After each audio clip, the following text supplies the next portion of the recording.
Hey, Julia. Hi.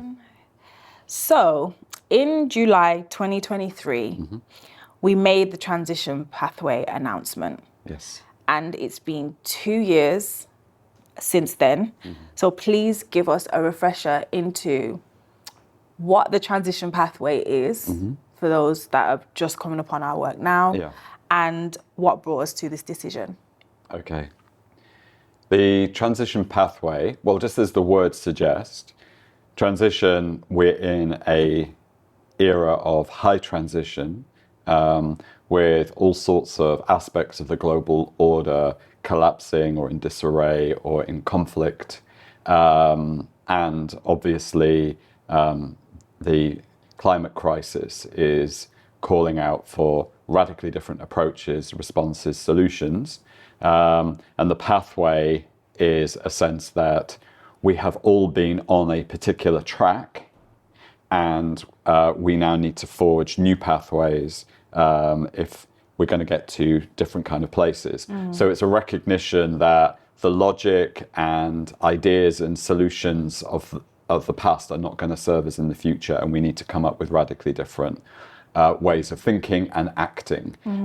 So for Lankelly Chase, the transition pathway means specifically that we've had this idea of philanthropy, which has been a function of the wealth created by capitalism. Capitalism as an organizing principle for the global economy is a huge part of what has generated the climate crisis. Yeah. Philanthropy is therefore directly linked to that. So we need to radically rethink the basis on which we move money into the work that is now needed. And what's brought us here as an organization is we've tried all different kinds of ways of innovating, trying different kinds of new practice, new ways of relating to community, new ways of framing problems, working with collaborating with people in different kinds of ways. And it all keeps looping back to the same kinds of issues, such as the power inequality between those who are the wealth holders and those who need the money. The fact that wealth has been, like most philanthropy, invested in global markets, so links us straight back into capitalism. The fact that a lot of the work that's needed now needs to be justice-based, not just charitable. And so redefining what we understand by public benefit in the charitable sphere becomes really important. So what's brought us to this point is a recognition that the thinking and ideas that have brought us to this place are not the ones that are going to serve us in the future, and we need to rethink a lot of that. Amazing. So I asked you kind of what brought us to the decision, the Yes. point of deciding, okay, this is something that we need to do. But other organizations could have said, oh, we found this out, but we might not go there. Why are we doing this? And is this the only pathway to change? Yeah, good question. So for the last, I'd say, 12 years, we have defined ourselves as a system change funder. And by system change, we mean that an awful lot of philanthropy goes into organizations, projects which are trying to deal with symptoms, trying to deal with the challenges faced by communities.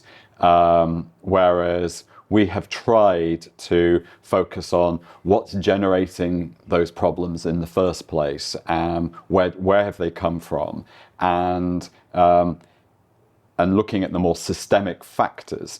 So if you're working at that kind of level, then you need systemic solutions or systemic practices, and that has brought us further and further to the point of realizing that an awful lot of this is systemically how is power structured.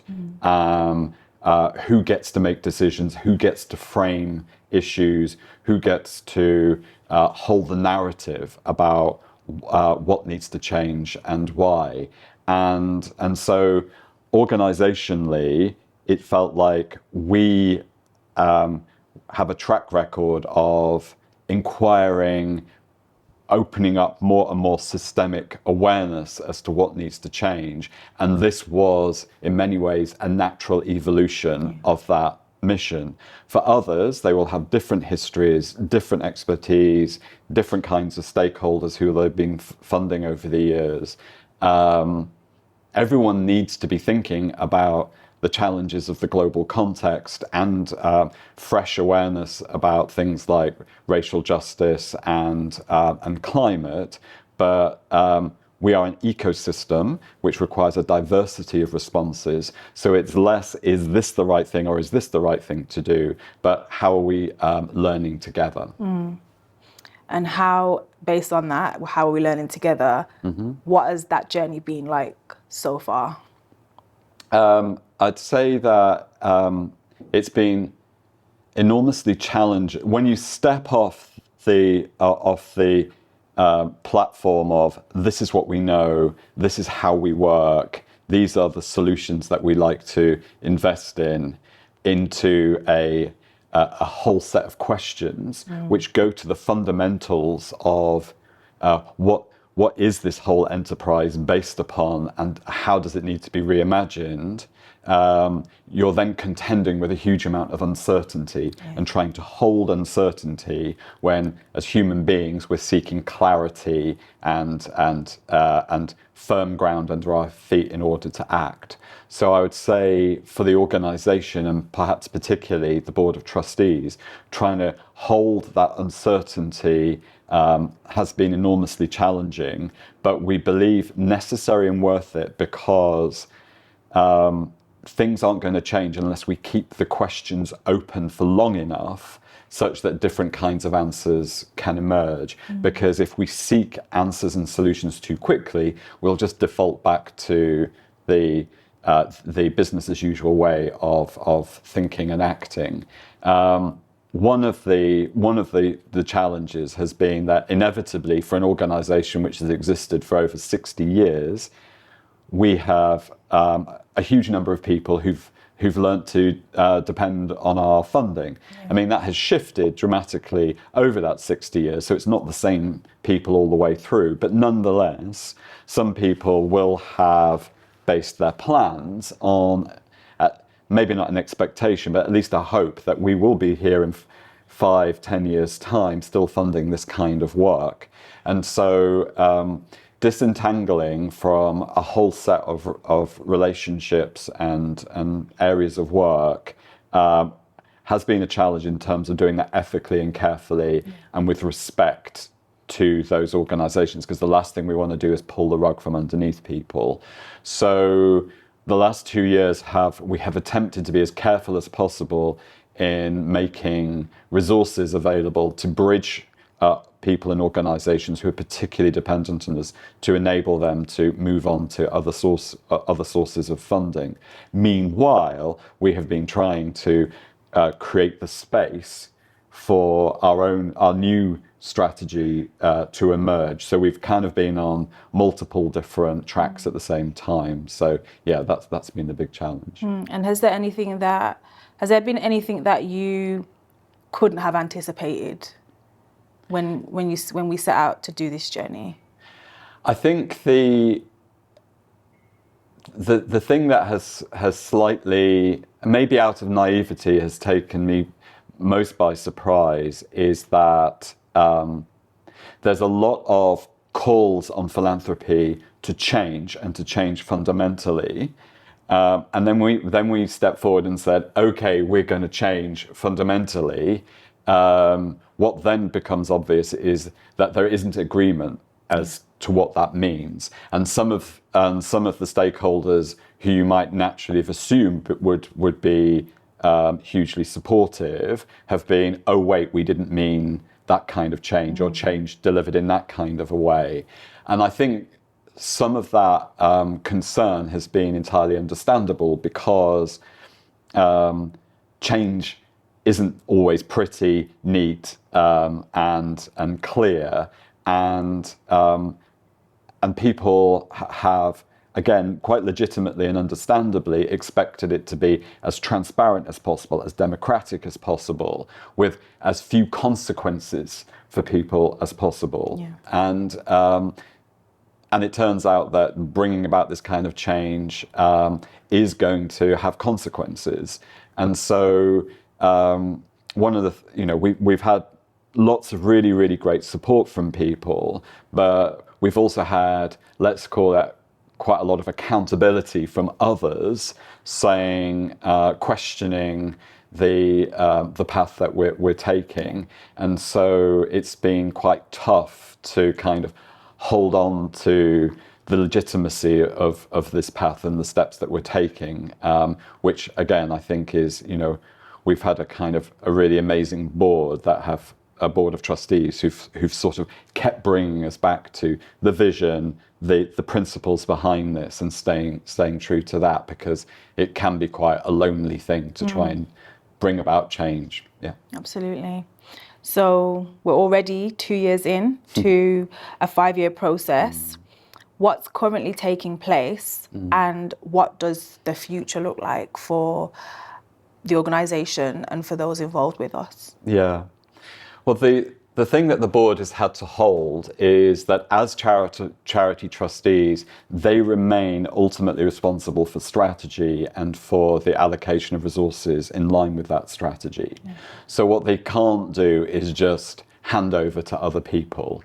They need to remain accountable and within charitable law in control of strategy and direction. On the other hand, we know that, as is well rehearsed in the philanthropic world, power needs to shift. Other information, other voices need to come through and hold a space for difference. The problem that we always face is that in times of crisis, and we are, I think most people agree, in a era of unprecedented crisis. Absolutely.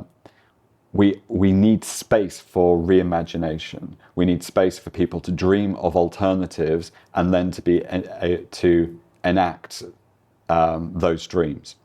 But in crisis, things also get constrained, urgent, harder and harder to carve out that space. So it's been tough for the trustees to work out over the last 2 years how to create a space that they are accountable for, that is resourced well enough to do the deep work that's needed, and that can sit alongside the current charitable structure in a way that's going to work for the people in that space and can work for the organisation that they're continuing to lead. And so we are nearing the point now where we are going to be resourcing a space for a group of community practitioners to come together to do that work of fundamentally reimagining. We're describing this as like an R&D, a research and development phase, lasting up to a year, that will really go deep into many of the contradictions, tensions, problems of our current resourcing system, and also tap into a lot of the alternative understandings of how to hold money, how to steward assets within community. Many of those are ancient understandings that have been preserved through different communities. Bringing those things together in practices, principles, and maybe even blueprints that the board can then draw upon in order to make decisions about what will then be the final 2 years, and then what that means for the ultimate redistribution of our assets. Perfect. Thank you. Thank you very much.